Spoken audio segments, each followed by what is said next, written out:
दोस्तों, भारतीय सिनेमा जगत की मशहूर अदाकारा भानु रेखा गणेशन, जिन्हें हम सब सिर्फ रेखा के नाम से जानते हैं। रेखा अपने दमदार अभिनय और बेदाग खूबसूरती के लिए जानी जाती हैं। वो आज भी जब किसी पार्टी या फंक्शन में शिरकत करती हैं तो मीडिया समेत आम और ख़ास लोगों की नज़र रेखा पर ही टिकी रहती है। प्रतिभाशाली रेखा को हिंदी फिल्मों की सबसे अच्छी अभिनेत्रियों में से एक माना जाता है। वैसे तो रेखा ने अपनी फिल्मी करियर की शुरुआत बतौर बाल कलाकार के रूप में फिल्म रंगूला रत्नम से की थी, लेकिन उन्होंने हिंदी सिनेमा में अपने करियर की शुरुआत फिल्म सावन भादो से की थी। रेखा का जन्म 10 अक्टूबर 1954 को चेन्नई में हुआ था। उनके पिता तमिल फिल्मों के अभिनेता जेमिनी गणेशन और उनकी माता तेलुगु अभिनेत्री पुष्पवल्ली थी। रेखा का पूरा नाम भानु रेखा गणेशन था।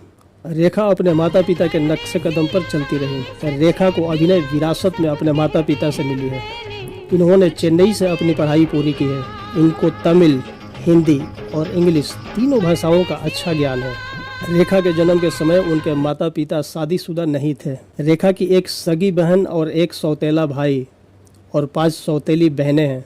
रेखा को अभिनय में दिलचस्पी नहीं थी, लेकिन परिवार की आर्थिक स्थिति ठीक न होने के कारण उन्होंने अपनी स्कूल की पढ़ाई बीच में ही छोड़ दी। इसके बाद उन्होंने अभिनय की दुनिया में कदम रखा और उन्होंने इसकी शुरुआत तेलुगु फिल्मों से की।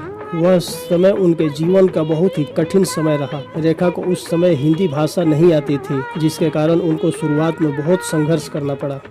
उस समय वो अपनी माता को बहुत याद करती थी।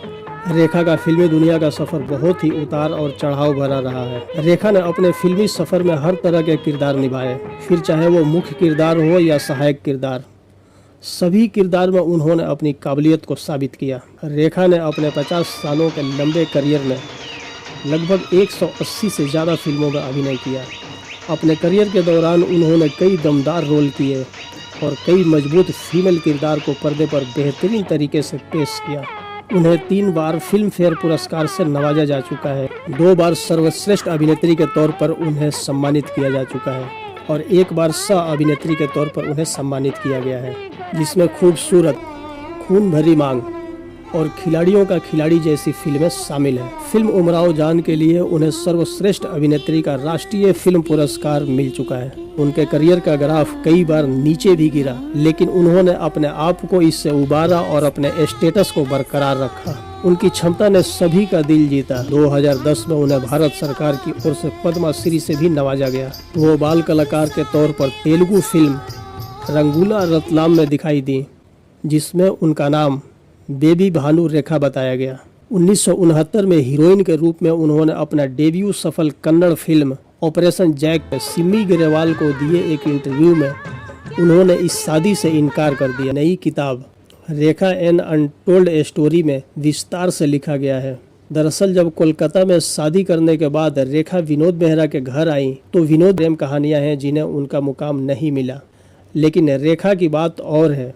अमिताभ और रेखा के बीच में आखिर कुछ था भी या नहीं, या यह सब ऐसे ही अफवाह थी, यह आज भी लोगों के लिए एक मिस्ट्री बनी हुई है। भले ही 2 दिलों में पनपते प्यार को लोगों ने कुछ और ही नाम दे दिया हो। सिलसिला और सुहाग जैसी कुछ फिल्मों में यह दिखाई भी दिया। यूँ तो रेखा ने बहुत सी शानदार फिल्मों में काम किया है, लेकिन जिन फिल्मों में रेखा का जादू सर चढ़ कर बोला वह फिल्म थी उमराव जान, खूबसूरत, सिलसिला, मुकद्दर का सिकंदर, खून भरी मांग और खिलाड़ियों का खिलाड़ी। फिल्म उमराव जान ने रेखा के अभिनय करियर को शिखर पे लाकर खड़ा कर दिया था। इस फिल्म में उनके नृत्य कला की सबने तारीफ की। खूबसूरत के लिए रेखा को पहली बार फिल्म फेयर की तरफ से सर्वश्रेष्ठ अभिनेत्री का खिताब मिला था। सिलसिला में रेखा ने अपनी जिंदगी को पर्दे पर उतारने का सबसे मुश्किल काम कर दिखाया। एक पूर्व प्रेमिका के दर्द को आंखों में उन्होंने इस कदर उतारा कि लोगों को सिलसिला एक फिल्म नहीं बल्कि एक सच्ची कहानी लगने लगी। सिर्फ लीड हीरोइन ही नहीं, रेखा ने कई निगेटिव रोल भी निभाए, जिनमें खिलाड़ियों का खिलाड़ी अहम फिल्म थी। अमिताभ की जया से शादी हो जाने के बाद भी उन्हें प्यार करती थी। रेखा के दिल में शायद अमिताभ बच्चन से दूर होने की पीड़ा हद से पार हो चुकी थी। इसलिए उन्होंने साल 1990 में उद्योगपति मुकेश अग्रवाल से शादी कर ली। मुकेश अग्रवाल उस समय के मशहूर हॉटलाइन ग्रुप और निकितासा ब्रांड के मालिक थे। फिल्म मैगजीन में रेखा और मुकेश की साथ में तस्वीर देखकर सबको यही लगा कि आखिरकार रेखा की ज़िंदगी में जिस प्यार की कमी थी वो उन्हें मिल गया, लेकिन यह रिश्ता भी रेखा की ज़िंदगी में एक अलग तूफान लेकर आया। शादी के अगले साल ही 1991 में रेखा के पति मुकेश अग्रवाल ने फांसी लगाकर आत्महत्या कर ली। उस समय खबरें छपी थी कि जिस दुपट्टे से मुकेश ने फांसी लगाकर आत्महत्या की वो दुपट्टा रेखा का था। यहाँ तक कि रेखा और मुकेश के रिश्तों के बीच में दरार क्यों आई, ऐसी निजी सवाल भी रेखा से सरेआम किए गए। किताब में उस्मान ने बताया है कि जब रेखा ऋषि कपूर और नीतू सिंह की शादी में मांग में सिंदूर लगाकर पहुंची तो वहां हंगामा हो गया। वहां मौजूद मेहमानों और मीडिया ने रेखा की मांग में सिंदूर देखकर ये अंदाजा लगाया कि उन्होंने गुपचुप शादी कर ली है। इतना ही नहीं, जब उसी पार्टी में रेखा अमिताभ के पास जाकर उनसे बातचीत करने लगी तो चारों तरफ कानाफूसी होने लगी और वहां मौजूद जया बच्चन के चेहरे से उनकी रौनक उड़ गई। जया बच्चन रोने लगी। किताब में रेखा ने यह भी बताया है कि जब एक सार्वजनिक कार्यक्रम में उन्होंने एक शेर पढ़ा तो उसे लोगों को अमिताभ के लिए समझ लिया, जबकि उन्होंने वो शेर जया बच्चन के लिए पढ़ा था। रेखा ने अपनी फिल्मी करियर में तकरीबन 180 से ज़्यादा फिल्मों में अभिनय किया है। रेखा एक ब्राह्मण थी जो आधी तमिल और आधी तेलुगु थी, क्योंकि उनके पिता जेमिनी गणेशन तमिल थे और उनकी माता पुष्पवल्ली तेलुगु थी। जब उनका जन्म हुआ तो उनके माता पिता अविवाहित थे। शुरुआती दिनों में रेखा इतनी उभर नहीं पाई क्योंकि तब रंग रूप को ज्यादा अहमियत दी जाती थी। 1976 में रेखा अमिताभ की फिल्म दो अनजाने आई।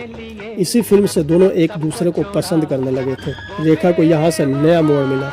1978 की फिल्म घर में रेखा का अभिनय अतुलनीय रहा, जिसके कारण उन्हें फिल्म फेयर अवार्ड के लिए नॉमिनेशन मिला। 1978 में ही फिल्म मुकद्दर का सिकंदर रेखा की सफल फिल्मों में से एक है और यह फिल्म उस दौर की ब्लॉकबस्टर फिल्म साबित हुई। फिल्म खूबसूरत के लिए रेखा को फिल्म फेयर अवार्ड से नवाजा गया।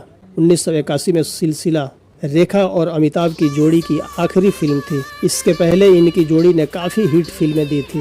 यह फिल्म रेखा, अमिताभ बच्चन और जया बच्चन की ट्रायंगुलर लव अफेयर पर आधारित थी। कहा जाता है कि यहीं से उनके प्यार का अंत हुआ। 1981 में रेखा की फिल्म उमराव जान आई, जिसमें उनके अतुलनीय किरदार के लिए उन्हें नेशनल अवार्ड से भी सम्मानित किया गया था। 1996 में रिलीज हुई फिल्म खिलाड़ियों का खिलाड़ी के लिए रेखा को फिर से फिल्म फेयर अवार्ड मिला और सन 1998 में खून भरी मांग के लिए एक बार फिर से रेखा को फिल्म फेयर अवार्ड से सम्मानित किया गया। इसके अलावा रेखा राजनीति में राज्यसभा की सदस्य भी रह चुकी हैं और अपने 5 साल के कार्यकाल को उन्होंने बखूबी निभाया है। रेखा ने अपनी पढ़ाई चेन्नई की पॉपुलर चर्च पार्क कन्वेंट से की है। रेखा ने अपने अभिनय करियर को बनाने के लिए बीच में ही पढ़ाई छोड़ दी थी। उनकी इस लाइन में आने की कोई व्यक्तिगत इच्छा नहीं थी, लेकिन परिवार में आर्थिक समस्या होने की वजह से उन्होंने यह कदम उठाया था। बाद में उन्हें कई फिल्मों में रोल मिलने लगे, लेकिन वे एक ग्लैमर गर्ल से ज़्यादा कुछ नहीं थी। उस समय उन्होंने रामपुर का लक्ष्मण, कहानी किस्मत की, प्राण जाए पर वचन न जाए जैसी फिल्मों में काम किया। इन सब ने अच्छा कारोबार किया। उनकी पहली फिल्म जिसमें उनकी परफॉर्मेंस को सराहा गया वह थी अमिताभ बच्चन के साथ दो अनजाने, जिसमें उन्होंने अमिताभ की लालची बीवी का किरदार निभाया था। इस फिल्म को दर्शकों और आलोचकों की तरफ से ठीक ठाक रिस्पॉन्स मिला। फिल्म घर उनके करियर का टर्निंग पॉइंट साबित हुई। यह फिल्म उनके करियर का माइलस्टोन रही और फिल्म में उनके अभिनय को काफ़ी सराहा गया। इस फिल्म के लिए उन्हें सर्वश्रेष्ठ अभिनेत्री के तौर पर पहली बार फिल्म फेयर पुरस्कार से नामांकित किया गया था और उसी साल आई फिल्म मुकद्दर का सिकंदर में वे एक बार फिर अमिताभ बच्चन के साथ अभिनय करती हुई दिखी। यह फिल्म उस साल की बड़ी हिट फिल्म साबित हुई और रेखा उस समय की सबसे सफल अभिनेत्रियों में शुमार हो गई। उनकी काफ़ी तारीफ हुई और रेखा को सर्वश्रेष्ठ सह अभिनेत्री के तौर पर फिल्म फेयर पुरस्कार से नामांकित किया गया। उसके बाद 1980 में कॉमेडी फिल्म खूबसूरत में दिखाई दी, जिसके निर्देशक ऋषिकेश मुखर्जी थे, जिनके साथ रेखा का पिता और बेटी का रिश्ता बन चुका था। इसे फिल्म फेयर का सर्वश्रेष्ठ फिल्म पुरस्कार तो मिला ही, साथ रेखा को पहली बार सर्वश्रेष्ठ अभिनेत्री का पुरस्कार भी मिला। रेखा की अमिताभ बच्चन के साथ ज़्यादातर फिल्में हिट हुई। उनका अमिताभ के साथ अफेयर की खबरें काफ़ी चर्चा में रही, जबकि अमिताभ पहले से शादीशुदा थे। इसके बाद आई यश चोपड़ा की फिल्म सिलसिला में वो अमिताभ और जया भादुड़ी के साथ नजर आई। फिल्म में रेखा ने अमिताभ की प्रेमिका की भूमिका निभाई, तो वहीं जया ने अमिताभ की पत्नी की भूमिका निभाई थी। इस दौरान उन्होंने अपनी हिंदी को भी काफ़ी हद तक सुधारा, जिसके लिए मीडिया में उनकी काफ़ी तारीफ हुई। 1981 में आई उनकी फिल्म उमराव जान। यह फिल्म